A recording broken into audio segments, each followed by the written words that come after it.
আপনি কি জানেন ইউরোপের একদম শেষ প্রান্তে এমন একটা দেশ আছে যাকে বলা হয় সূর্যাস্তের ভূমি, যে দেশের নাবিকেরা একদিন পুরো পৃথিবীর মানচিত্র বদলে দিয়েছিল। আজ আমরা কোনো সাধারণ ট্রাভেলের ভিডিও দেখব না, আমরা ডুব দিব আটলান্টিক পারে গড়ে ওঠা এক রূপকথার সাম্রাজ্য, পর্তুগাল। ক্রিস্টিয়ানো রোনালদোর দেশ পর্তুগাল। কেন বর্তমান সময়ে সারা বিশ্বের মানুষের কাছে এই দেশটি একটি বড় আকর্ষণের নাম? কেন এই দেশটিকে বলা হয় শান্তির স্বর্গ? চলুন আজ পর্তুগালের অলি গলিতে লুকিয়ে থাকা ইতিহাস আর জীবনযাত্রার এক রোমাঞ্চকর সফর শুরু করা যাক। ভিডিও এর শেষে থাকছে একটি গুরুত্বপূর্ণ তথ্য, যারা সত্যিকার অর্থে ট্রাভেলকে ভালোবাসেন। পর্তুগালের ইতিহাস মানেই সমুদ্র জয়ের গল্প।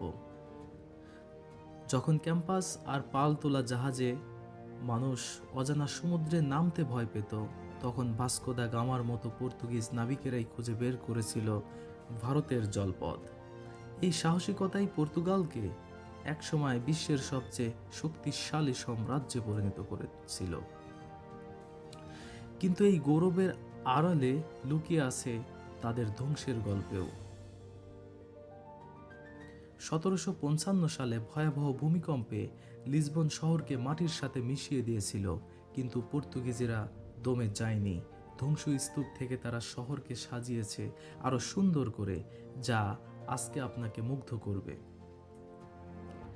লিসবনের পাহাড় বেয়ে যখন সেই আইকনিক হলুদ ট্রামগুলো নিচে নেমে আসে, তখন মনে হবে আপনি কোনো টাইম মেশিনে করে কয়েকশো বছর পিছনে চলে গেছেন।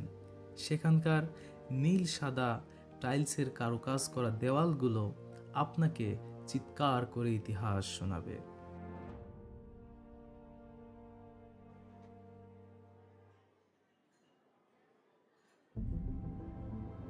আবার আপনি যদি পর্তুগালের উত্তরে যান, আপনার মনে হবে ডিজনিল্যান্ডের মুভিতে ঢুকে পড়েছেন।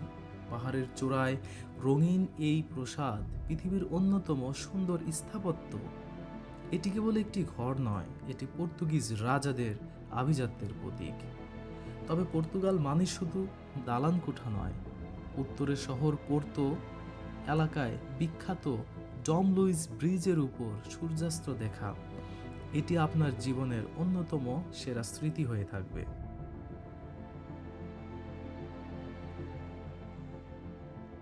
কিন্তু জীবনকেও উপভোগ করতে জানে তার থেকেও বেশি।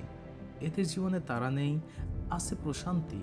ক্যাফেতে বসে এক কাপ কফি আর বিখ্যাত পাস্তেল দে নাতার স্বাদ না নিলে পর্তুগাল ভ্রমণ অপূর্ণ থেকে যাবে। রাতের বেলা লিসবনের গলিতে ফাদো গানের সুর যখন বেজে ওঠে, তখন এক অদ্ভুত মায়া কাজ করে। এই গানগুলো পর্তুগিজদের মনের আকুতি, হারিয়ে যাওয়া ভালোবাসার কথা। এই সুরের টানেই মানুষ বারবার এখানে ফিরে আসে। আপনি যদি কখনো পর্তুগাল ঘুরতে আসেন, অবশ্যই এদেশের পর্তুগিজ খাদ্য গ্রহণ করতে ভুল করবেন না, কারণ এদের রান্নায় থাকে অসম্ভব চমক। আপনি যখন কোনো পর্তুগিজ খাবার ট্রাই করবেন, আপনার মনে হবে যে খাবারের অরিজিনাল স্বাদ আপনি পাবেন। বিশেষ করে পর্তুগিজরা খাদ্যে কম মশলা ইউজ করে থাকে। পর্তুগালে স্পেশালিটি যেটা পাস্তেল দে নাতা, খোরাসান্ট, সকালের ব্রেকফাস্টের জন্য এটা খুবই অসাধারণ। পর্তুগালের দক্ষিণ দিকে আপনি দেখতে পাবেন আলগার্ভ, ফারো। সেখানকার সমুদ্র সৈকত আর চুনা পাথরের পাহাড়ের মেলবন্ধন আপনাকে স্তব্ধ করে দিবে। বেনাগিল গুহার ভিতর দিয়ে যখন নীল পানি দেখা যায়, যখন মনে হয় পৃথিবীটা সত্যিই কতটা সুন্দর। পর্তুগাল কেবল পর্যটকদের জন্য নয়, এটি এটি হলো একটি ডিজিটাল যাযাবর। যারা শান্তিতে থাকতে চান তাদের জন্য এক স্বর্গরাজ্য। ইউরোপের সবচেয়ে নিরাপদ দেশগুলোর তালিকায় এর অবস্থান একদম শুরুর দিকে। এখন প্রশ্ন হলো, আপনি আপনার এই স্বপ্নের দেশে কিভাবে আসতে পারবেন? পর্তুগাল বর্তমান অভিবাসীদের জন্য ইউরোপের সবচেয়ে উদার দেশ। আপনি যদি একজন দক্ষ কর্মী হন, তবে জব সিকার ভিসা নিয়ে আপনি আসতে পারবেন চাকরি খুঁজতে।